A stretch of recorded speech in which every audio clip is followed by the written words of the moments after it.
Vous savez que dans cette paracha de Béalotra, la Torah nous raconte les pérégrinations des Béné Israël dans le désert, qui étaient divinement protégés par le Hanan Akavod et par le Hamoud Esh. Je vous lis les psukim. Ubiyom Hakim et Amishkan, Kisa et Hanan et Amishkan le Ohel Ha'edut. ובערב יהיה על המשכן כמראה אש עד בוקר. כן יהיה תמיד הענן יחסנו ומראה אש לילה, ולפי העלות הענן מעל האוהל, ואחרי כן ייסעו בני ישראל. ובמקום אשר ישכן שם הענן, שם יחנו בני ישראל. על פי השם ייסעו בני ישראל, ועל פי השם יחנו. כל ימי אשר ישכון הענן על המשכן יחנו. ובהאריך הענן על המשכן ימים רבים, ושמרו בני ישראל את משמרת השם, ולא ייסעו. ויש אשר יהיה ענן ימים מספר על המשכן, על פי השם יחנו, ועל פי השם ייסעו. ויש אשר יהיה ענן מערב עד בוקר, ונעלה הענן בבוקר ונסעו, או יומם ולילה, ונעלה הענן ונסעו, או יומיים או חודש או ימים, בהאריך הענן על המשכן, לשכון עליו, יחנו בני ישראל ולא ייסעו, ובהעלותו ייסעו, על פי השם יחנו, ועל פי השם ייסעו, את משמרת השם שמרו, על פי השם ביד משה. Je n'ai pas l'habitude de vous lire les psukim aussi longuement, mais j'ai voulu que vous puissiez mesurer comment Am Israël, dans le désert, quand ils voyageaient, ils ne savaient jamais combien de temps ils allaient rester là, s'ils allaient camper fort longtemps, ou bien est-ce qu'ils étaient là très provisoirement, c'est-à-dire qu'ils étaient entre les mains d'Akadosh Baruch Hu, Alpi Hashem Yahanu et Alpi Hashem Isao. C'est-à-dire, eux, ils ne se posaient pas de questions. Ils étaient comme un bébé dans les bras de sa mère. Il se pose des questions? Non. Il a besoin de quelque chose, il pleure, et maman se lève au milieu de la nuit pour aller lui faire le biberon. C'est elle qui va courir avec lui chez le médecin. Le bébé, il ne se pose pas de questions. Kagamul aleimo, Kagamul alay nafshi. David Amelech disait, moi je me sens dans les bras d'Akadosh Baruch Hu comme un bébé dans les bras de sa mère. Il n'a aucun souci, aucune angoisse. À tel point que la halakha, le Shabbat, on apprend toutes les mélachot de Shabbat du Mishkan. Le Mishkan, pour être fabriqué, il fallait 39 travaux. Shabbat, la Torah nous dit, assour de faire des travaux. L'ota'ase kol melacha. Mais c'est quoi une melacha? La référence, c'est la construction du Mishkan. Tout ce qui s'appelle melacha dans le Mishkan s'appelle melacha Shabbat.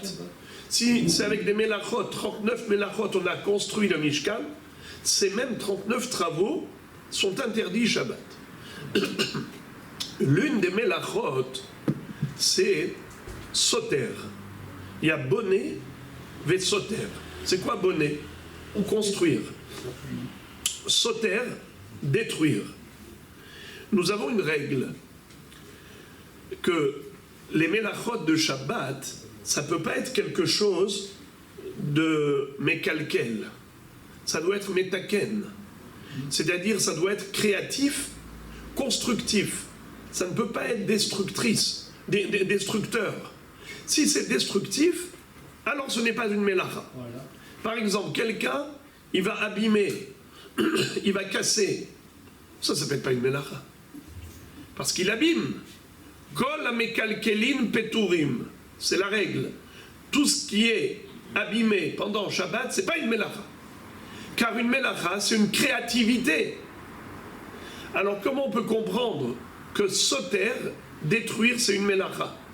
Bonnet, c'est construire. Soter, la Gemara dit, soter almenat livnot. Tu veux savoir quand est-ce que soter, Détruire, c'est une mélacha que si c'est dans le but de reconstruire. Par exemple, si on a un immeuble qui est très vieux, on fait ce qu'on appelle en Israël pinouille, binouille.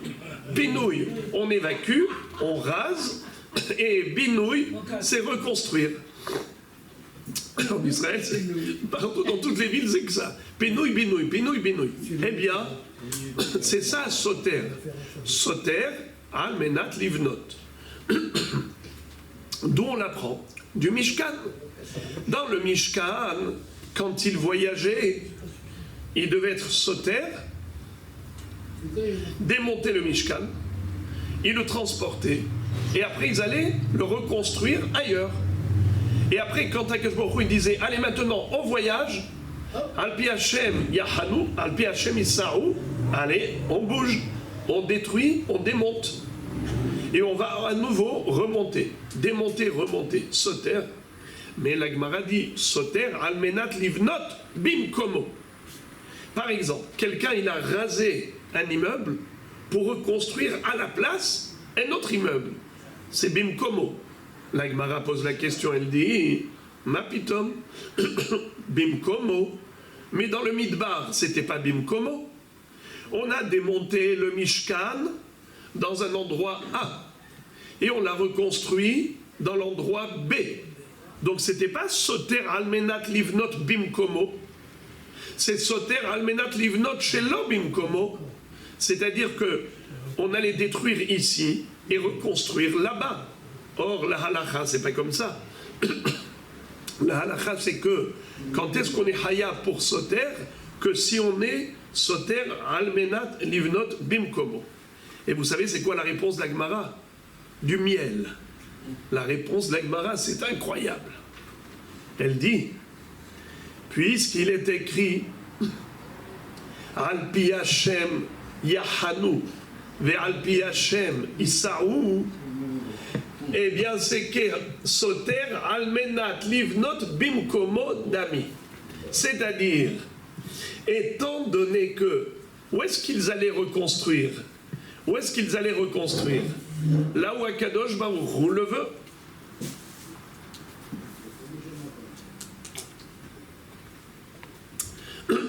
C'est-à-dire, il démonte ici, où on va démonter? Eh bien là où Akadosh Baruch Hu il veut. S'il veut ici, c'est ici. C'est-à-dire, on n'a pas de projet. On n'a pas d'objectif. On a une seule volonté, c'est de faire ce que Akadosh Baruch Hu a dit. Al-Pi Hashem Yahanu. Al-Pi Hashem Issaou. Alors, où est-ce que tu me construis? Où est-ce que tu détruis? Al-Pi Hashem.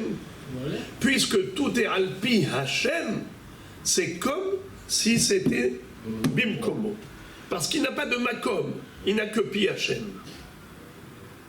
Si l'homme avait une volonté, alors il dit, il détruit ici, il reconstruit là-bas. Ça s'appelle Shelo Bimkomo. Mais puisque l'homme n'a aucune volonté, sa volonté c'est la volonté d'Hachem. Alors Zenikra Bimkomo. Parce qu'il est toujours Al-Pi Hachem. Ça, déjà, c'est pour nous montrer que dans la vie, dans notre vie, on doit comprendre que notre volonté, elle doit être en fonction de la volonté d'Hachem. Là, tu es toujours dans ton makom.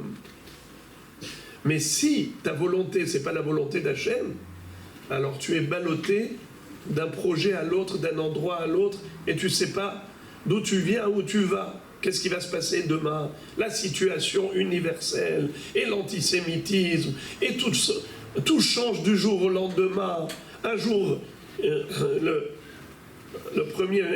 président américain, il est comme ça, un jour il est comme ça, et l'autre, les gens ils sont contre nous, un jour ils sont pour nous, tu comprends rien du tout. Eh bien, Behemet, il n'y a qu'une seule chose, Al-Pi Hashem. Ça c'est primo. Secondo, il y a ici une allusion au fait de dire toujours, quand on veut faire quelque chose, Be'ezrat Hashem, avec l'aide d'Akadosh Baruch Hu. Tu ne fais rien si c'est pas Al-Pi Hashem. Quand tu vas t'investir dans n'importe quelle démarche, n'importe quel investissement, tu dis, c'est avec l'aide d'Akadosh Baruch Hu. Si Dieu veut, avec l'aide de Dieu. C'est comme ça que notre vie à nous est régie. Dans Tana Deve Eliyahu, vous savez que Rav Hanan, qui était l'élève de Eliyahu Hanavi, a écrit un livre qui s'appelle Tana Deve Eliyahu, l'enseignement de Eliyahu Hanavi. Eliyahu Hanavi raconte une histoire. Un jour, il y avait quelqu'un qui était riche. Il a été acheter des bœufs, des shvarim, pour labourer le champ. Alors, quand il est parti, Eliyahu Hanavi lui est apparu comme un homme simple. Il lui dit, où tu vas? Il lui dit, je vais acheter des bœufs. Il lui dit, dis Be'ezrat Hashem. Il lui dit, quoi Be'ezrat Hashem? J'ai l'argent déjà dans mon cartable, dans ma mallette. Qu'est-ce que tu racontes? Alors, chemin faisant, cette pochette, cette mallette, il a perdu. Il est arrivé dans un endroit, il a posé quelques secondes, il a continué, il a oublié où est-ce qu'il l'a mise. Il est arrivé pour acheter. Il n'avait pas son argent. Il ne s'est pas rendu compte que... Pourquoi? Il retourne chez lui. Comme il était riche, il a pris encore une pochette d'argent. Et là, cette fois-ci, Eliyahu Hanavi lui est apparu comme un jeune homme. Il lui dit, monsieur, où est-ce que vous allez? Il lui dit, pour acheter des bœufs.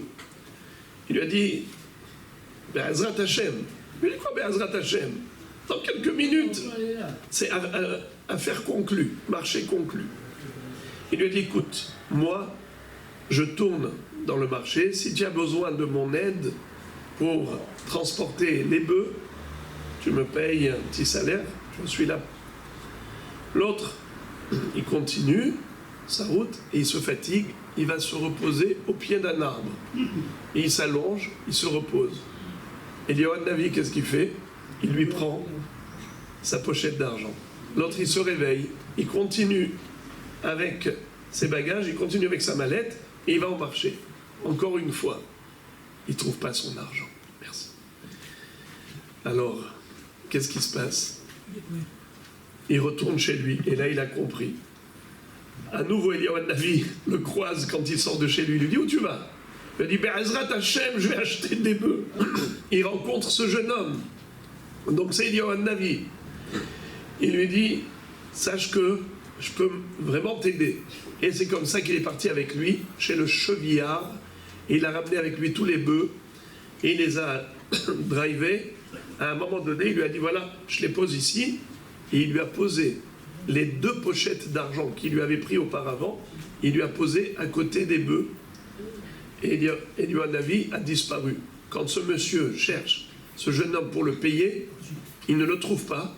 Et il voit qu'à côté des bœufs, il y avait les 2 pochettes d'argent qu'il avait perdues. Et il a compris la leçon que Eliyahu Hanavi lui avait donnée. Rabotai, ce Be'ezrat Hashem, ça doit accompagner la vie de tout un chacun. Il y avait une fois un Admour, on l'appelait le Noam Elimelech, Rabbi Elimelech de Lijensk. Il avait un de ses Hasidim, Rabbi Menachem Mendel de Rimnov. Lui, il était toujours à la table du Rebbe, du Admour. À midi, le soir, à la fin, il a arrêté de prier pour la Parnassa. Barechenu, on prie pour la Parnassa. Il s'est dit, pourquoi j'ai besoin de prier pour la Parnassa? De toutes les façons, je suis toujours autour de la table du Rebbe et on sert à manger matin, midi et soir. Et donc sa prière, elle n'était plus Bekavana pour la Parnassa. Un jour, tout le monde, tous les chassidim étaient en train de manger, il n'y a que lui qui ne mangeait pas. Le Rebbe lui dit, Menachem Mendel, pourquoi tu ne manges pas? Il lui a dit, parce qu'on ne m'a pas mis de cuillère. Le serveur, il a mis à tout le monde des cuillères, sauf à moi. Il a dit, tu vois qu'il faut prier pour la Parnassa? Même pour la cuillère, il faut prier. C'est-à-dire qu'en effet, dans notre vie, Akadosh Baruch Hu, il a créé les besoins de l'homme pour que l'homme prie. Je vais terminer avec un mot. Adam. Regardez Adam. Aleph, Dalet, Mem. Vous savez que chaque lettre, elle a la partie dévoilée et la partie cachée de la lettre. Comme par exemple, Aleph, on a le Aleph, le lamed et le p. Nachon, Aleph. Aleph, lamed, p. Dalet, on a le dalet, c'est la partie dévoilée. Lamed et tav, c'est la partie cachée. Même, il y a le même dévoilé, le même caché. Si vous prenez toutes les lettres cachées de Adam, qu'est-ce que ça donne? Mitpallel.